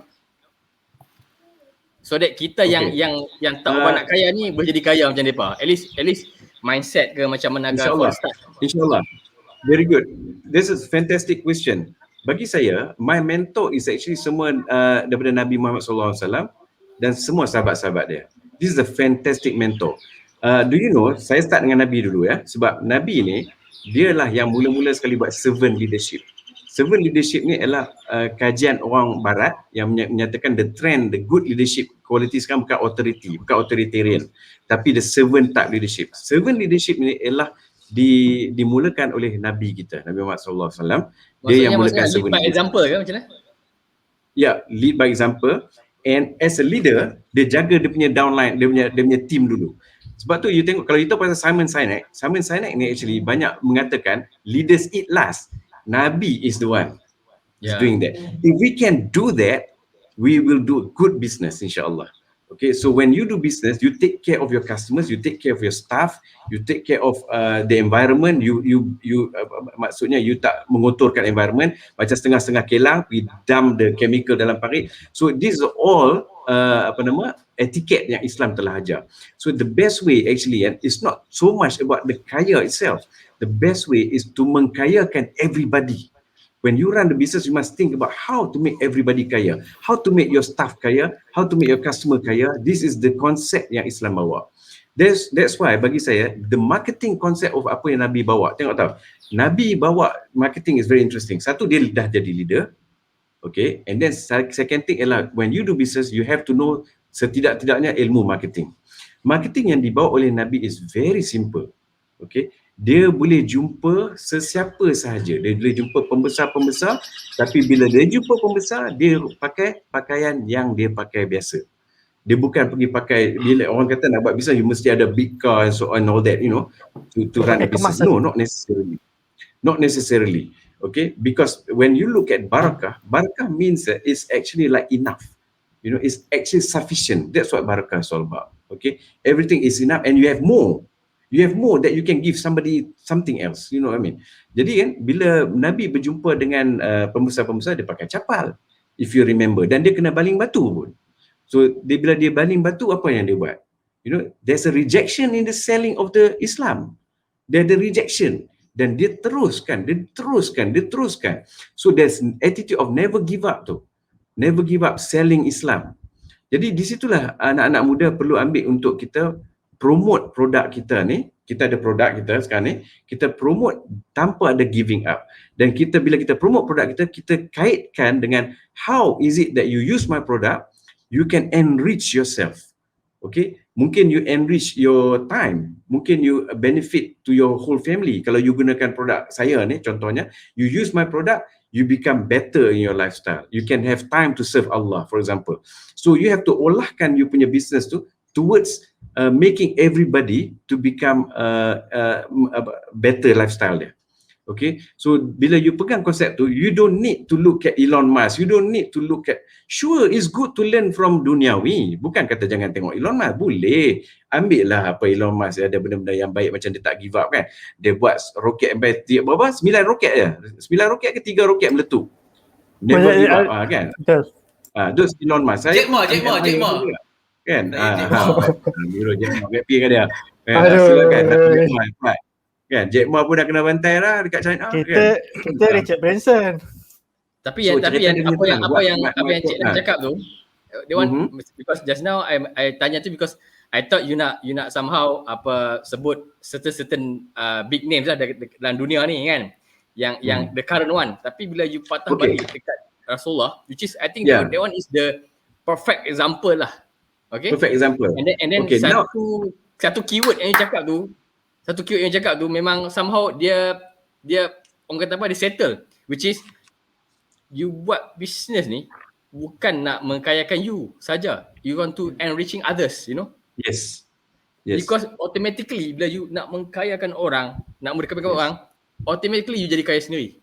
Exactly. That's what happened to Sayyidina Osman. That's what happened to Sayyidina Abdul Rahman bin Auf. They are rich, Allah bagi rezeki lagi kat mereka because they help others. Osman tu sangat fantastic businessman. He was a fantastic businessman. You jangan lupa Khalifah Abu Bakar. Abu Bakar was a businessman also. Nabi was a businessman. Semua businessman. And they became humble. And Nabi by choice lah, sebab dia dilantik sebagai Nabi, dia terpaksa choose whether you want dunia or not. Okay. Sebab tu Nabi terpaksa kata, aku boleh bagi kau emas di sendet kan. Nabi jawab balik, kalau pakcik dia cakap kan, kalau pakcik letak dalam tangan aku emas, matahari dan bulan, dia tak akan berundur daripada dia mission. Itu Nabi punya choice, okay. But sahabat-sahabat, Nabi encourage them to continue to run business. Umar Al-Khattab actually a statesman more like a leader, a politician. Yes. Umar Al-Khattab. Abu Sufyan yang dok menentang Nabi tu sampai Nabi masuk Mekah baru dia jadi good leaders kan. Dia dia masuk Islam, one of the last masuk Islam. Abu Sufyan fantastic. Muawiyah anak dia kan, Muawiyah pun is a leader juga contohnya. So these are the things anak misalkan dia pun adalah tribal leaders juga kan dia. Ya. Abu Sufyan tribal pembesar Mekah juga. Betul kan? Pembesar. Yes, betul. That's right. Jadi kan these are the thing yang Islam raknikan the capability of masing-masing. Jadi saya nak share sikit siapa yang saya admire di dunia ni lah. Saya cerita sikit I have to mention his name. Tan Sri Khalid Ibrahim. Dah mention dah. Yes. Satu. Okay. Lagi dua. Elaborate sikit. Elaborate. Okay, saya kena mention sebab dia ni very humble guy. Very humble guy. Tan Sri Khalid Ibrahim ni pada tahun 2000 saya nak ingat balik 2005 atau 2009, saya tak ingat which one. Saya terserempak dengan dia di airport di Dubai. Okay, saya terserempak dengan dia dan dia tengah beratuk belakang saya. Saya tak tahu lah kalau you nak cerita ke dia, ceritalah kan. Okay, dia terserempak dengan saya. Saya terserempak dia. Saya dengar dia ada sling bag, dia nak cari pasport dalam bag dia. Saya duduk tengok, saya pusing belakang kata. Saya pusing, saya kata saya kenal ni kan. Tak tahu nak sebut, nak panggil Datuk Sri, Tan Sri, saya tak ingat. Kan? Lalat macam mana saya cakap ni Tan Sri, saya teringat Tan Sri. Ni Tan Sri Khalid Ibrahim kan kata. Dia tengok muka saya, dia kata, dia terus cari pasport tau. Dia cari pasport kan. Lepas tu saya pun tak tahu apa nak sembang. Lepas tu tiba turn saya nak bagi pasport masuk kat waiting lounge lah kan. Masuk waiting lounge tu. Dia pun masuk. Dan dia masuk out of everywhere yang dia boleh masuk, dia duduk sebelah saya. Dan bila dia duduk sebelah saya tu, dia boleh sembang. This is yang saya rasa amazing lah. Saya tak tahu kisah dia lagi ni. Saya tanya dia, Tan Sri buat apa dekat Dubai ni, kata kan. Dia kata dia konsultan, dia kata masa tu dia tak bukan Gasri lagi dah. Dia jadi konsultan pada Pak Arab about investment. So kita tahu Tan Sri sebelum ni was PNB punya boss juga sebelum tu kan. Dia memang dari segi saham-saham ni memang sangat pandai lah dia. But nak dipendekkan cerita, dia jemput saya pergi rumah dia lah sebagainya dan saya pun sempatlah pergi rumah dia. Rumah dia kan dah cakap kayu, kereta dia 2-3 biji, semua kereta Malaysia. Masa saya masuk dengan terbang, patah balik saya masuk dalam kereta dengan dia, saya ingatkan dia duduk first class ke business class. Pasal dia atas dia punya capacity, bukan atas government ke business capacity. Okay, atas diri dia. Dia duduk kelas ekonomi. Isn't that amazing? Isn't that servant leadership? And nak bagi tahu kat you, salahnya geng Pakatan Harapan buang dia daripada Selangor punya MB, salah besar tu sebab dia mempertahankan duit rakyat. Kalau you tahu kes dia lah, kenapa dia kena buang. Okay, kenapa dia kena buang. Baru habis. Yes. Yang ni lah masa di DMB lah contohnya kan. And saya tak ada, saya pasal saya pemalu, saya taklah close contact dah lepas tu kan. Saya malas nak dapat projek, pasal saya tanya nasihat dekat dia aja. Kan macam mana. Dan dia introduce, dia suruh saya pergi jumpa orang ni, pergi sembang. Dan jumpa orang-orang tu bukan orang-orang bisnes kat Malaysia. Jumpa orang Singapura. Dia cadang pergi jumpa Singapura. Lepas tu, you kat Ipoh kan, you pergi jumpa Datuk Lat, dia kata. Lat tu kawan mat, Lat kartunis. Saya dah fikir Lat nak sembang macam mana kan. These are the things, nasihat dia lah. Nasihat dia. So this is a person yang saya rasa, you tengok tau, dia punya humility tu tanam dalam jiwa saya. Ini saya tak cerita lagi yang dia buka kelas Quran dekat Kuala Selangor. Saya tak tahu ada lagi tak, saya tak tahu lah. Dia buka kelas Quran untuk anak-anak miskin di Kuala Selangor sebab dia dulu orang Kuala Selangor kan. So bagi saya he is the mentor. Unfortunately saya tak dapat buku satu je, buku dia itu pun nipis, kisah hidup dia kan. Saja ceritalah. Mungkin ada orang ramai yang you all tahu, tapi bagi saya itulah sentuhan pada saya kan. Cumanya bila dia masuk politik saya tak ni lah, saya tak kawan lagi lah. Tapi yang macam kan, Cik Lan, saya tak nak jadi kroni-kroni lah apa semua, saya tak nak. Yang macam Cik Lan duk cerita tadi, macam kita back to macam benda Rasulullah apply kan.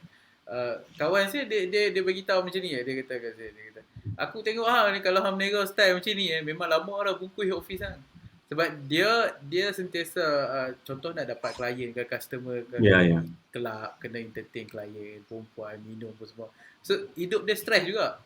Ada juga stressful betul. Macam saya menggambarkan macam ni, tak gaduh nak kena pay entertain. Sebab saya buat tak tahu kalau dapat, tak dapat sudah lah. Sebab Amirul entertain saya je. Saya entertain dia je. Kan minum ayak kat bawah tu. Bit bos. Harap tak bagi kes pun. Kes tak bagi pun. Oh lupa je kan, dia yang trademark logo saya. MRC dia yang trademark kan. Yalah, dia designer. So daripada situ kadang-kadang saya tengok orang lain punya style, even hang boleh dapat banyak duit tapi hang punya cara nak dapat tu which is tak elok. Then dia takkan ada orang kata apa, ketenangan, tak happy. So saya kata maybe kat situ kita dapat timbal balik lah. Amirul nak bagi tahu kat Rozan dengan Zudi dengan Amirul dengan Labu kan. One good thing kalau you follow Islamic way, beautifulnya ialah orang luar Malaysia practice it. So try to do business dengan depa, buat jadi kawan. Macam saya email saja. Saya hantar email, saya tanya nasihat. Kan kadang-kadang depa layan. Jadi biasanya kita jadi kawan. Okay. By the way, hantar pergi kat Dubai, the developer sana reply. Developer sini haram tak reply. Kita call lah dia kata. Kita call. Jangan. Kita call. Saya daripada office lawyer. Oh, kami dah ada lawyer. Malah layan. In fact, a true story from good friend of mine lah. Kita dulu satu college apa semua. Okay, dia kerja dengan apa? College ke siapa? Energinya company lah. Okay. Energy company. So dia kata Rozan, college dengan siapa Rozan? Ada kawan aku lah, kenapa? Oh, okay. Kan college dengan kami ni ada antara ni. Bukan. So dia cakap dealing with customer yang dalam Malaysia yang buat projek dengan yang dekat luar Malaysia, dia cakap dengan this Australian punya company, dia kata it's a 2 billion punya projek tau. Dia kata no hanky-panky, dia kata no hanky-panky. Betul. No hanky-panky. Jumpa dekat office, jumpa sembang, sign the document, settle. Tak ada macam kalau kita, you tahulah apa akan jadi kan. Gelap dulu lah. Ada kabel nak service, nak kena all those under table punya thing and all kan. Yes, betul. Dia macam that's why saya strongly encourage you all. Sat je lah, bagi Rozan cerita Rozan. Dia cakap padahal sorry. Dealing with Muslim dengan Muslim ni kata. Kan in Malaysia we are dealing Muslim dengan Muslim kata, tapi kita punya style macam Yahudi gila kan kata. Yahudi mabuk lah. Tapi deal dengan all these non-faithful punya outsiders, foreigners, they are practicing Islam sebenarnya. Kan? So macam quite amazed lah dengan apa jadi yang kita sebenarnya ni. Bila kita set up company overseas? Bukan dekat France lah bro. Itu member aku pun non-Muslim juga tu. So dia macam terbalik. That's why I encourage you all. Encourage you all to actually start communicating dengan Mak Saleh lah actually, especially Mak Saleh lah. Sebab depa ni depa ambil Islam daripada Andalus dulu. So let me share sikit macam mana Europe boleh jadi Europe sekarang ni is because of orang Islam. Orang Islam di Andalus tu sebenarnya, I selalu cerita benda ni kan. Saya tak segan-segan cerita benda ni sekali lagi lah kan. Satu padri Jerman, ini tertera dalam sejarah padri Jerman ni dia sampai ke Andalus dan dia sampai tu dia macam turun bukit sikit lah nak sampai ke Andalus tu. Dia naik kereta kuda dia. Bila dia sampai, padri Jerman ni sampai, dia sampai waktu malam. Dan bila sampai di waktu malam, dia nampak glittering. Glittering ni macam gemerlapan. Nak sampai ke kota raya Andalus tu. Okay. Dan saya selalu tanya soalan lah. Saya akan tanya soalan bila saya bercerita benda ni. Apa dia tuan-tuan rasa yang bergemerlapan macam mutiara kata dia di waktu malam? Apa dia benda tu kalau tuan-tuan boleh ingat? Boleh tekal kan? Nak tekal kan? Tak mau tekal saya jawab lah. Kami tahu dah. Kami tahu lah. Okay. Yang belum tahu. Nak tekal boleh tekal lah. Tak tekal pun tak apa. Kan? Dia mari-mari naik kereta kuda dia tu. Dia nak belajar pasal orang Islam ni pasal apa? Advance sangat ni. Orang putih pakai jubah. Boleh imagine tak? Jadi dia pergi sana. Dia pergi sana sampai malam. Dia sampai malam dia tengok cahaya gemerlapan tu di waktu malam. Nak sampai ke kota tu. Dia pun heran sebab seolah-olah mutiara di waktu malam. Jadi soalan saya nak tanya ada pada anak-anak muda dalam any seminar saya akan tanya soalan ni. Saja sebab saya nak you all bangga dengan Islam, okey. Apakah benda tu yang mutiara gemerlap waktu malam? Cahaya keimanan. Cahaya keimanan? Okey, salah. Okey. Dewan is what? During kegemilangan Islam di Andalusia lah tu. Yes, masa tu. Dia orang dah ada own electricity. Gila. Okey. Hampir Hampir dah tu. tepat tu. Hampir dah tu. Hampir dah tu. Okey. They have their own generator what? Something like macam advanced No, lah. not advanced. really generator lah. Belum sampai tahap tu, tapi depa lah the first one pakai street lights. I see. Depa lighting up the street lights. Okay, so this is where they impress, Jerman tu impress, dan dia bawa balik buku-buku free. Bawa balik ke Jerman, buku-buku free daripada library Islam. Kita orang Islam kan Nampak memang tak? baik. Nampak tak orang Islam bagi knowledge so free? Sebab tu bila kita dapat belajar dengan orang putih sebenarnya, dia tak kedekut ilmu. Kalau you ingat kita SPM dulu macam mana, kalau ada cikgu-cikgu, dia kedekut ilmu. Cikgu bukan Islam lah. Dia cakap tu lah. Betul tak? Kadang-kadang Dia ajak group dia. dalam kelas dia cakap bahasa dia lah. Maaf cakap lah. Saya cakap terus terang benda yang berlaku kat saya. Kan? Tengok macam mana orang yang tak kedekut ilmu. Dia belajar pada orang Islam. Sampai sekarang, mereka tak kedekut ilmu. Sampai sekarang. This is the reason why mereka tengok Islam. Islam ada landscape, in terms of landscaping, kita ada water features. Orang Islam ada water features. Sebab orang Islam satu nak ambil wuduk. So kalau tengok Alhamra tu banyak water. Air mengalir kan. Macam apa ni? Jannah. Salirannya sistem. Saliran dia. Jadi di sinilah orang putih ambil. Sebab tu kalau tengok cerita-cerita British kan, depa ada air fountain. British ni korang ajar ke lah. British yang korang ajar ni English. Bukan Scotland.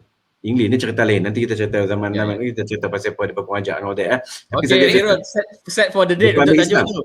Okay. Depa ambil Islam tu. Jadi depa ambil kebersihan. Depa ambil human rights daripada Islam. Tak boleh pentumpahan darah. Sebab tu you tengok kalau accident di England ke di Jerman ke, depa tutup, depa kodon. Kan kita pemain bola baru ni Denmark jatuh. Tengok ada pemain bola tutup, tak bagi orang tengok sebab tutup aib. Jadi aib. Tengok Malaysia macam mana. Accident talah phone. Rekod. Yeah. Berhenti. Jangan sebelah. Habit kita. That's why kita tak Islamic. Kita orang Islam tapi kita tak follow apa yang Islam teach. Depa bukan Islam, depa ambil Islam tapi depa sekarang dah malu nak mengaku depa ambil orang Islam, depa malu. Jadi kita sekarang ni kita jangan segan dengan depa. Kita contact depa balik. Kita tanya sebab macam mana kita nak buat deal business, tak jadi tak apa. Jadi friends. Contact saja. Katakan, I want to do this, boleh tak I buat dekat your country contohnya kan. You contact satu Mak Saleh, ambil Google mana-mana syarikat. I would like to know more about this business. I want to do this. I nak import this. Cerita apa saja. Start the communication first. I can tell you, Allah buka pintu rezeki kat you. Niat you tu mesti dakwah dia dulu. Niat dakwah melalui akhlak kita lah. Bukan kita kata, baca Quran, terus kau tak boleh dekat tu. Kan? Mucak kan? InsyaAllah. Orang yang tak ada kabel, Allah bagi kabel lagi besar. Orang yang tak ada kabel dikatakan tak kena sebab kita pegang kerana Allah. InsyaAllah. I believe that. I believe kita kena ikut balik pada servant leadership yang Simon Sinek. Kalau you baca buku Simon Sinek, Nabi dah ajak. Actually kabel kita dah besar dah. Sorry, carry on. Kabel kita dah besar dah actually. Kabel kita. Maaf Ustaz. Tu terus. Yes.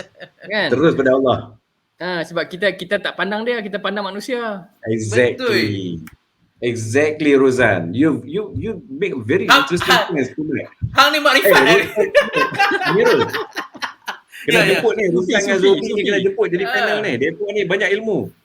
Betul. Saya nak jemput Yen kalau saya membak macam ni seronok. Ajak. You must make slot like this. You mesti invite them. Anak muda, you all kena start sharing this experience. These are the things yang akan mendidik orang lain. Look, don't worry about viewers. Don't worry. Sebab apa tau? Tiga. Viewers, you tengok viewers yang naik. TikTok memang naik punya. Apa benda information yang dia dapat? Tak ada apa. Our job sekarang as a business person is to educate the masyarakat. Come back to ilmuwan. Ilmuwan bukan maknanya you kena buat degree, tak. Learn something. Iqra. We start dengan Iqra. Any ilmu, belajar saja. Tak ada degree tak apa, belajar. Asalkan you minat nak belajar. Nak buat drone, buatlah dalam belakang rumah. reka lah apa pun. Kan, this is the knowledge and yang you all kena share. So with your experience kan, macam Rozan, tengok macam point-point yang you bring in, this is the quality of a leader. You are a leader. To me, I look at you as a good leader, exemplary leader. You boleh lead already. Zudi sebab dia diam, kita tak tahulah, dia ada rahsia-rahsia dia juga kan. So Zudi pun Dia saja tak bawa keluar ke beluat tu. Dia tak bawa Kita keluar. tunduk je, kita tunduk. Dia first night kena ajak banyak kali. Kita kena Kan? polish lagi. Kan, kena ajak banyak kali, insyaAllah. You guys, don't forget ya, kita banyak tools yang Allah bagi. Doa, keep doing your doa, especially yang doa ni ada scientific evidence ya. Doa is very good actually, ada scientific evidence. If possible, cari time moment yang Allah kabulkan, especially Friday.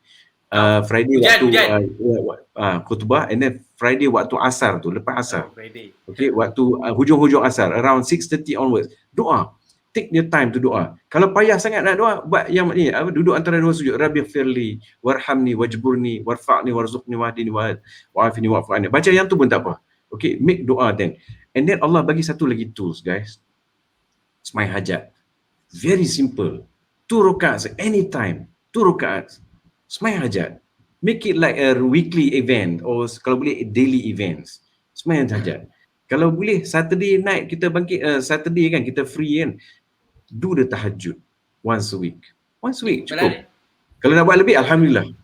Okay, these are the activities, and start your day with Quran. After fajar tu, habis fajar dah semayang baca doa semua, read little bit of Quran, tengok makna dia sekali, ataupun learn from tadabbur ke tengok YouTube for 5 minutes. You will start to bring in fantastic rezeki. And I'm talking about rezeki. Rezeki bukan duit ya. Yeah. Rezeki bukan duit tau. Any form. Yes, rezeki is, yes. You don't believe it. Anak muda, saya cerita macam saya dah tua betul ya. Kan? Memang tua pun. You punya journey ni, Balin ni baru tahu. Okay. You punya journey ni is really jigsaw puzzle, guys. That's what happened to me. I didn't know this. Allah bagi saya minta, Allah bagi benda lain. Saya kadang saya merajuk kat Tuhan tau. Saya punya behavior lain sikit. Saya ni jenis sentimental, instrumental apa semua ni kan dengan Tuhan. Allah bagi lain. Aku kata kan, I'm asking like this to you. Woi, aku speaking dengan God, dengan Allah. I'm asking like this, you give this thing macam mana Allah?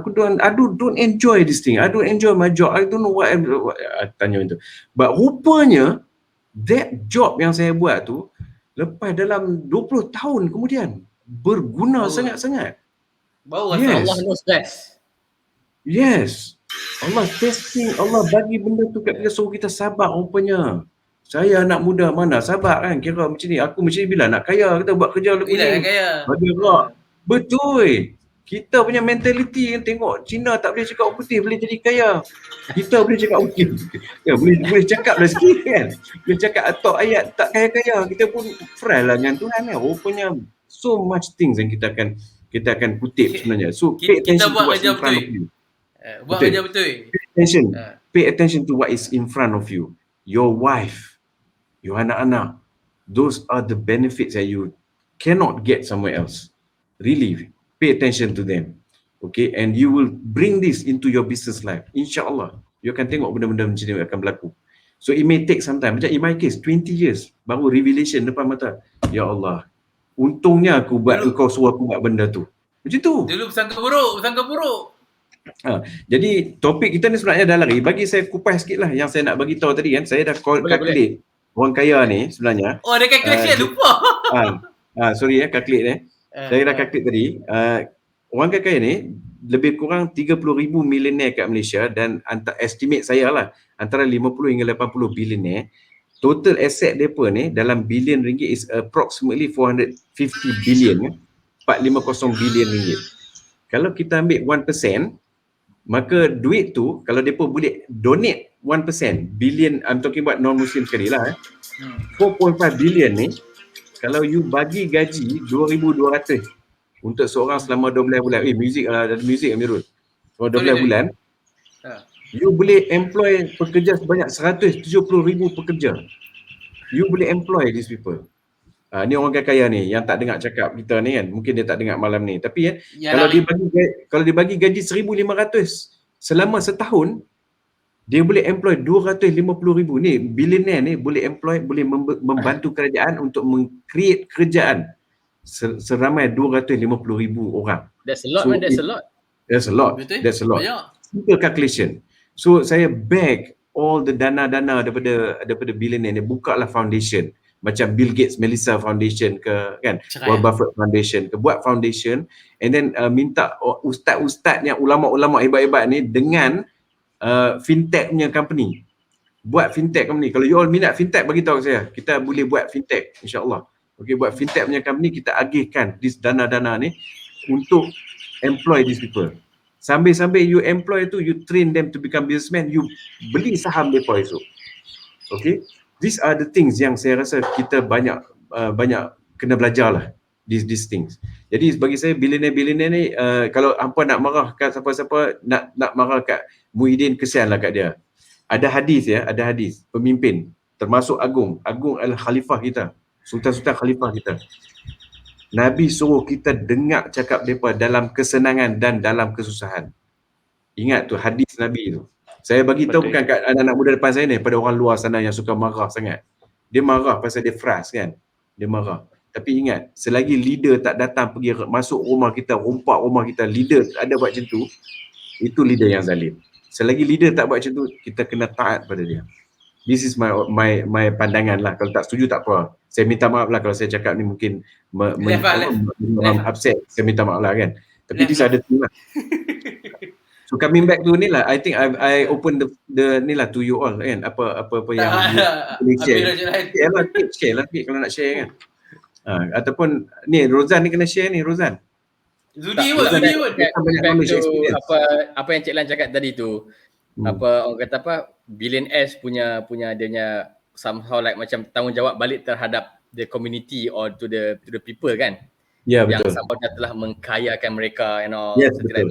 So there are two things yang dia boleh buat lah. Satu, orang kata apa, direct, what we call it, direct punya bagi balik into sum of money, you know. I think secondly, apa yang dia buat ialah knowledge sharing on how they are making a lot of money. Exactly. Kan? Sure. Yes. Itu je. Sangat setuju. Kalau kita tengok US punya billionaires, banyak mereka buat buku. Saya nak tanya anak-anak muda, kenapa Malaysian billionaires tak buat buku? Banyak pakai kabel je. Kabel. Tu cerita dia, pecah rahsia dia. Saya tak cakap semua, saya cakap je. Kan? Patutnya dia nak cerita apa? Dia dapat ada pok. No, satu lagi. Okay. Fact. Satu lagi. Fact. Malaysian, they are not readers. Okay. Boleh pun tak baca. Aduh. Tak beli. Ini Rozan banyak go deep to me lah benda ni, Rozan. Dia punya point very sharp. Kena panggil selalu. Exactly, you're right. Kan? You are absolutely right. Kita kena ada panel baru. Kan? Kena do something about that. Nah, insyaAllah. Zudi, cerita sikit you punya business. You Sloyd, bisnes ni biasa-biasa lah jalan. Kita biasa tak apa janji bisnes. Kita buat pest control lah. Kerja-kerja yang kotor ni orang tak buat, kita buat lah. Orang tak buat. It's okay Zudi. It's okay. Yang utamanya yang you buat tu, you make sure that it's because of Allah. Allah will open up a lot more rezeki for you. Okay. Sebenarnya bisnes pest control ni ataupun apa-apa servis yang menjaga harta benda orang kaya, itulah peluang paling besar sebenarnya. Ya. Dia dah keluar dah sikit. Yes. Kan tak lebih-lebih. Tak apa, you share ni you dapat pahala kan. Kalau kita dengar you cakap Rozan cakap tu banyak benda yang go deep kan, kita pun Rozan dapat pahala banyak tonight kan, macam tu kan. Labu ni pun boleh sharing ni, Labu ni. Dia senyap macam ni. Dia patut panelis. Saya dah tak tahu. Panelis tu dia apa lah. Betulnya dia duk run banyak benda ni sebenarnya. Dia buat apa ni, bantuan untuk asnaf-asnaf. Asnaf and then mostly online bagi bantuan untuk asnaf and then online e-commerce, lebih kurang macam tu jugalah. So, tapi menarik juga sih pasal apa tu? Dah tanya Rozan buka ada office. Buka kat rumah lah. Sama. Macam Labu ni dia boleh train e-commerce actually. Ya, betul. So kalau misalnya ada orang nak buat apa kursus ke apa, just bagi tahu kat Labu lah. We have got a team lah actually yang trying to help you nak buat marketplace ke apa-apa sajalah kalau berminat kan. Actually Labu, you boleh tengok sudut Labu. Macam kalau you nak tambah lagi satu portfolio of business lah kan. Within your expertise tu kan, you boleh sebarkan kepada orang yang zero knowledge in kata apa internet ni. You dalam musim PKP ni, you digitalizekan dia punya business. Betul. Betul. Kan? Contoh macam kedai makan. Okay, susah tak boleh buka. So sekarang ni orang kena main kedai makan dah untuk nak dapat income. So why not makanan itu pergi dekat customer. Okay? So kita pack dia elok-elok, tapi in terms of marketing tu nak digital tu your part lah. Ya, itu yang kita kena advise orang yang jual tu. Macam mana cara dia nak buat kan. Betul. Because I duduk tengok idea kan, macam contoh macam ada kawan dia buka restoran contoh gulai semilang contohlah kan. Dia punya expertise dia nasi putih dengan gulai semilang lah. Okay? Memang famous, memang terkenal, orang suka makan. Contoh kan. Untuk kawan lah. So, saya rasa tahu tu restoran tu. So bila PKP, contoh bila PKP, dia punya business down habis. Because orang tak boleh main. Oh, I see. Kan? And then sama dia pun quite old school juga. So dia bab ni lemah. So apa boleh buat? Dia boleh somehow buat supaya gulai semilang tu pergi dekat customer. Macam mana? Dengan dia frozen kan, dia packing kan dia. Kan? So instead orang main dekat dia punya kedai, ikan semilang tu pergi kat rumah orang. Betul. Tapi dia need a system lah. Betul. Dari segi packaging, dia nak transformkan benda tu kepada frozen, and then into of marketingnya wise, digital. So yang tu mungkin Labu you boleh somehow tolong dalam bab tu lah. Sebab because of sekarang ni pun most likely kita dah involve dalam digital marketing dan juga penghantaran contohnya. Most likely kita pun ada buka peluang untuk peniaga-peniaga yang mungkin dulu dia more to old school, cara old school. Sekarang ni most likely kalau macam orang-orang yang dah berumur 30 lebih ke atas, dia tak tahu penggunaan digital marketing, penggunaan Facebook ke ataupun e-commerce ke. Itu yang sangat-sangat itu yang sekarang kita tengah buat juga. Very good. So during PKP ni ramai owner business yang offline ni, dia sama kena tukar dia punya model of business tu. Dia kena digitalize kan. Sekarang ni dah banyak berubah lah kiranya. So siapa yang ada expert dalam hal-hal digital ni, e-commerce ni, dia ada sedikit advantage lah. Betul. Kan? Dia ada advantage. Satu, dia boleh buat untuk bisnes dia. Yang kedua, kalau dia ada boleh lebarkan team dia tu, dia gunakan tu untuk tolong orang balik bisnes-bisnes lain. Which is very good lah. Macam Cik Dan cakap, they enriching other people. Betul. Membantu orang lain. Macam aku dulu duk main game. So aku tahu nak buat macam mana OBS, lepas tu duk pakai headphone. So bila my time ni okey lah, boleh adapt cepat sikit. Kalau tak jenuh aku. Yalah. So tak apa. Banyak benda. Saya rasa maybe kita kena end dulu lah session ni sebab Cik Lam mesti nak masuk tidur ah. Tak apa, kita sambung nanti dengan tajuk lain. Kita buat tajuk lain boleh, tak ada masalah. Dari panel ni. Boleh.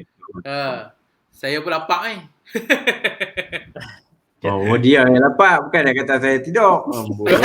Yang lapar dia salah korang pula kan. Pandai nak tai chi dekat orang lain. Pala Cik Lan.